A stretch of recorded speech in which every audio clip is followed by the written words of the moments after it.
ناظرین، علم تاریخ حضرت عمر رضی اللہ عنہ کے بارے میں تذکرہ کیے بغیر نامکمل اور ادھورا ہے، اس لیے کہ انبیاء کرام کی جماعت اور امت کے سب سے افضل انسان حضرت ابوبکر صدیق رضی اللہ عنہ کے بعد حضرت عمر فاروق رضی اللہ عنہ کا دوسرا درجہ ہے۔ اس لیے اس کائنات میں تاروز قیامت جب تک اسلام کی تاریخ لکھی جائے گی، تب تک خلیفہ دوم حضرت عمر فاروق رضی اللہ عنہ کا نام ایک اہم باب کی صورت اس میں نقش کیا جائے گا۔ تو اس ویڈیو میں آپ کو حضرت عمر فاروق رضی اللہ عنہ کی مکمل بائیوگرافی، ان کے قبول اسلام کا دلچسپ واقعہ، خلافت اور امامت کی مکمل تفصیل بتاؤں گا۔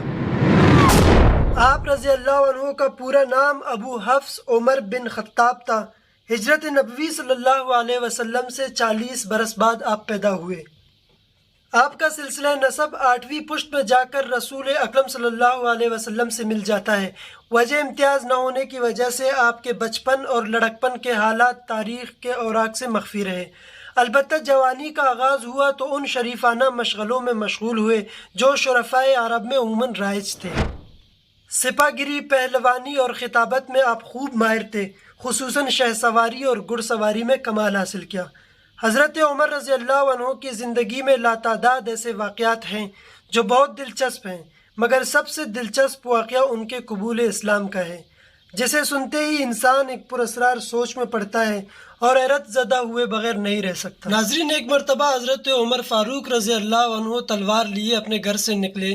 راستے میں بنی زہرہ کے ایک شخص سے آپ کی ملاقات ہوئی۔ اس نے پوچھا کہ عمر کدھر کا ارادہ ہے؟ حضرت عمر فاروق رضی اللہ عنہ نے کہا کہ میرا ارادہ محمد کو قتل کرنے کا ہے، نعوذ باللہ من ذالک۔ اس شخص نے کہا کہ عمر تمہیں ڈر نہیں لگتا؟ کیا بنی ہاشم کے لوگ پھر تمہیں چھوڑ دیں گے؟ اس پر حضرت عمر فاروق نے کہا کہ معلوم ہوتا ہے تم بھی اپنے آبائی دین سے نکل چکے ہو۔ اس سے پہلے کہ میں محمد کا کام تمام کروں، مجھے تمہارا کام تمام کرنا پڑے گا۔ چنانچہ اس شخص کو مارنے کے لیے جب حضرت عمر فاروق رضی اللہ عنہ نے اپنی تلوار جب سونت لی تو اس شخص نے کہا کہ اے عمر، تو مجھے کیا مارتا ہے؟ پہلے جا کے اپنے گھر کی خبر تو کر۔ تمہاری بہن اور بہنوئی بھی محمد کی دین میں داخل ہو چکے ہیں۔ جس نبی کو تو قتل کرنے کے واسطے نکلا ہے، اس نبی کی اطاعت تمہاری بہن بھی کر رہی ہے۔ چنانچہ اس کے یہ جملے سن کر حضرت عمر فاروق رضی اللہ اس قدر غضبناک ہوئے کہ ان کے ہاتھ سے تلوار گر گئی، اور اسی حالت میں فوراً اپنی بہن اور بہنوئی کے پاس جب پہنچے تو گھر میں اس وقت حضرت خباب رضی اللہ عنہ انہیں قرآن مجید کا درس دے رہے تھے، اور حضرت عمر فاروق رضی اللہ عنہ کی بہن حضرت فاطمہ رضی اللہ عنہا نے یہ سوچ کر دروازہ بند کر دیا تھا کہ کہیں عمر نہ آ جائے۔ چنانچہ حضرت عمر فاروق رضی اللہ عنہ نے پہنچتے ہی دروازے کو زور زور سے کھٹکھٹانا شروع کیا۔ چنانچہ ان کی بہن کو فوراً پتہ چل گیا کہ عمر آ چکا ہے، اس لیے انہوں نے حضرت خباب رضی اللہ عنہ سے کہا کہ آپ کہیں چھپ جائیں۔ حضرت خباب رضی اللہ عنہ کے چھپنے کے بعد جب ان کی بہن نے تمام اوراق چھپا کر دروازہ کھولا تو حضرت عمر فاروق رضی اللہ عنہ غصہ ہوئے اور اس سے پوچھا کہ گھر میں کیا سرگوشیاں ہو رہی تھی، دروازہ کیوں آپ لوگوں نے فوراً نہیں کھولا؟ دراصل اس وقت گھر میں سورہ طٰہٰ کی تلاوت ہو رہی تھی۔ حضرت عمر رضی اللہ عنہ کی بہن نے کہا کہ ہم لوگ آپس میں کچھ باتیں کر رہے تھے، لیکن حضرت عمر رضی اللہ عنہ نے فوراً کہا کہ جھوٹ مت بولو، مجھے پتہ چل چکا ہے تم لوگ گمراہ ہو چکے ہو، اس لیے سچ سچ بولو گھر میں کیا ہو رہا تھا۔ اس پر ان کے بہنوئی نے کہا کہ اگر جس دین پر تم ہو وہی گمراہی کا دین ہے تو پھر عمر تیرا کیا ہوگا؟ اب حضرت عمر رضی اللہ عنہ آپے سے باہر ہو چکے اور بہنوئی کو اٹھا کے زمین پر پٹخ دیا۔ اس موقع پر آپ کی بہن نے اپنے شوہر کو حضرت عمر بن خطاب کی گرفت سے جب چھڑانا چاہا، لیکن حضرت عمر نے غصے میں آ کر انہیں بھی تمانچے رسید کیے۔ چنانچہ اس موقع پر حضرت عمر کی بہن نے جو انہیں جواب دیا وہ تاریخ کے اوراق پر آج تک محفوظ ہے۔ حضرت عمر کی بہن نے ان سے کہا کہ عمر یاد رکھ، اگر تو عمر ہے تو میں بھی عمر کی بہن ہوں، اگر تو بہادر ہے تو میں بھی بہادر ہوں، اور عمر تمہیں اگر یہ معلوم ہو جائے کہ تم رائے حق پر نہیں تو جہاں تک میرا تعلق ہے میں اللہ کو معبود حقیقی اور حضور اقدس صلی اللہ علیہ وسلم کو نبی برحق جانتی ہوں۔ چنانچہ حضرت عمر فاروق رضی اللہ اپنی بہن کے یہ جوابات سن کر مایوس ہو گئے اور اپنی بہن سے وہ اوراق مانگے جن کی کچھ دیر پہلے تلاوت کی جا رہی تھی، مگر آپ کی بہن نے یہ کہہ کر اوراق دینے سے انکار کر لیا کہ ان اوراق کے کچھ آداب ہیں، جاؤ پہلے وضو کرو پھر غسل کرو، جب تم پاک صاف ہو تب ان اوراق میں تجھے دے دوں گی۔ حضرت عمر فاروق نے فرط تجسس سے ان آداب کو برتنا قبول کیا اور غسل اور وضو کے بعد کتاب معرفت جب دیکھنی شروع کی اور سورہ طٰہٰ کا مطالعہ کرتے ہوئے آخر آپ اس آیت پر جب پہنچے اننی انا اللہ لا الہ الا انا فاعبدنی واقم الصلاۃ لذکری، جس کا ترجمہ کچھ اس طرح ہے کہ بے شک میں ہی اللہ ہوں، میرے سوا کوئی معبود نہیں، میری ہی عبادت کرو اور نماز قائم کرو۔ یہاں تک پڑھنے پائے تھے کہ خدا نے عمر کا دل بدل دیا اور حضور اقدس صلی اللہ علیہ وسلم کی ملاقات کی ایسی زبردست خواہش پیدا ہوئی کہ فوراً اپنی بہن کی طرف دیکھتے ہوئے فرمایا کہ مجھے محمد صلی اللہ علیہ وسلم کے پاس لے چلو۔ یہ سنتے ہی حضرت خباب جو چھپے ہوئے تھے وہ بھی باہر نکل آئے اور کہا کہ عمر مجھے یقین ہے کہ حضور اقدس صلی اللہ علیہ وسلم کی یہ دعا کہ اے اللہ اسلام کو عمر بن خطاب یا عمر بن حشام کے ذریعے تقویت بخشا، گویا تمہارے ہی حق میں قبول ہو چکی ہے۔ اس وقت حضور اقدس صلی اللہ علیہ وسلم دار ارقم میں جلوہ فرماتے۔ یہ مکان صفا کی گھاٹی میں تھا۔ حضرت عمر رضی اللہ عنہ دار ارقم کی طرف چل دیے۔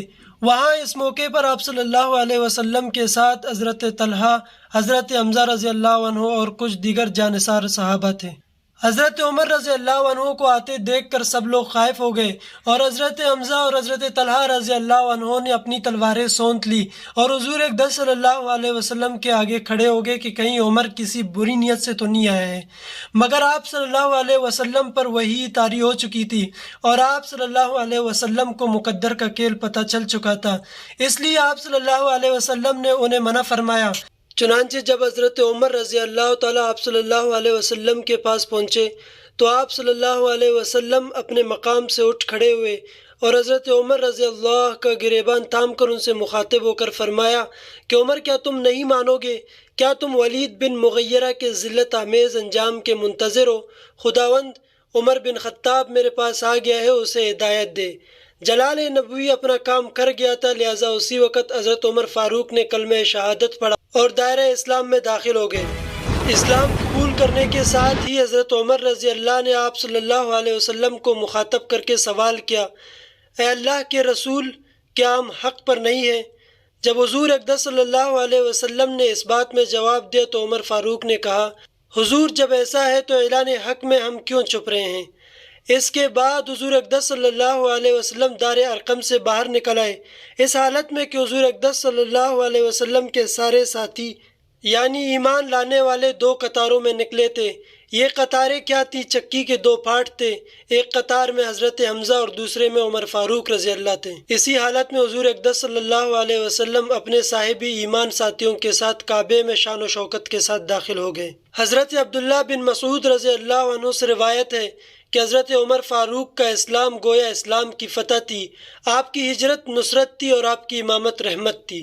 ہم میں یہ ہمت اور طاقت نہیں تھی کہ ہم بیت اللہ شریف میں نماز پڑھ سکیں، لیکن جب حضرت عمر بن خطاب رضی اللہ نے اسلام قبول کیا تو آپ نے مشرکین سے اس قدر جلال اور قتال کیا کہ عاجز آ کر انہوں نے ہمارا پیچھا چھوڑ دیا اور ہم بیت اللہ شریف میں اطمینان سے نماز پڑھنے لگے۔ حضرت ابوبکر صدیق رضی اللہ کی وفات کے بعد تمام مسلمانوں نے بغیر کسی اختلاف کے فاروق اعظم رضی اللہ تعالیٰ عنہ کے ہاتھ پر بیعت کی اور آپ مسلمانوں کے خلیفہ دویم مقرر ہوئے۔ حضرت عمر فاروق کی خلافت کا دور ایسا بابرکت دور تھا کہ فتوحات کا ایک نہ ختم ہونے والا سلسلہ شروع ہو گیا تھا۔ آپ کی حسن تدبیر سے دنیا کی دو بڑی سلطنتیں یعنی ایران اور رومن مسلمانوں کے سامنے سرنگوں ہو گئے۔ حضرت عمر رضی اللہ کی فتوحات کا رقبہ تقریباً 22.5 لاکھ مربع میل بیان کیا جاتا ہے۔ یہ فتوحات ایران اور رومنوں کے عظیم سلطنوں کے مقابلے میں عربوں کی ایک مفلوک حال اور ایک چھوٹی سی قوم کو حاصل ہوئی۔ ان شاندار فتوحات اور واقعات کے بعد عالم اسلام کے اس بے مثال اور محترم خلیفے نے شہادت پائی۔ ہوا یوں کہ مدینہ منورہ میں مغیرہ بن شعبہ کا ایک نصرانی غلام فیروز نامی تھا، جس کی کنیت ابو لولو تھی۔ اس نے ایک روز بازار میں عمر فاروق سے شکایت کی کہ میرا آقا مغیرہ مجھ سے زیادہ محصول لیتا ہے، آپ کم کرا دیجیے۔ حضرت عمر نے اس سے دریافت کیا کہ کس قدر محصول وہ وصول کرتا ہے۔ ابو لولو نے کہا کہ روزانہ 2 درہم۔ حضرت عمر نے دریافت فرمایا تم کیا کام کرتے ہو؟ اس نے کہا میں لوہے، نقاشی اور نجاری کا کام کرتا ہوں۔ آپ نے فرمایا کہ ان صنعتوں کے مقابلے میں محصول کی رقم جو تم سے لی جاتی ہے وہ زیادہ نہیں ہے۔ یہ سن کر ابو لولو اپنے دل میں سخت ناراض ہوا، اور دوسرے دن نماز فجر کے لیے لوگ مسجد نبوی میں جب جمع ہوئے تو ابو لولو بھی ایک خنجر لیے مسجد میں داخل ہو گیا۔ جب نماز کے لیے صفیں درست ہو گئی اور عمر فاروق امامت کے لیے جب آگے بڑھ کر نماز شروع کر چکے تھے تو ابو لولو نے جو مسلمانوں کے ساتھ صف اول میں کھڑا تھا نکل کر عمر فاروق پر خنجر کے 6 وار کیے، جن میں سے ایک وار ناف سے نیچے پڑا، اور پھر انہی زخموں کا تاب نہ لاتے ہوئے حضرت عمر فاروق رضی اللہ تعالیٰ عنہ 3 دن بعد انتقال فرما گئے۔ ناظرین، ویڈیو اگر اچھی لگی تو ویڈیو کو ضرور لائک کریں اور چینل کو سبسکرائب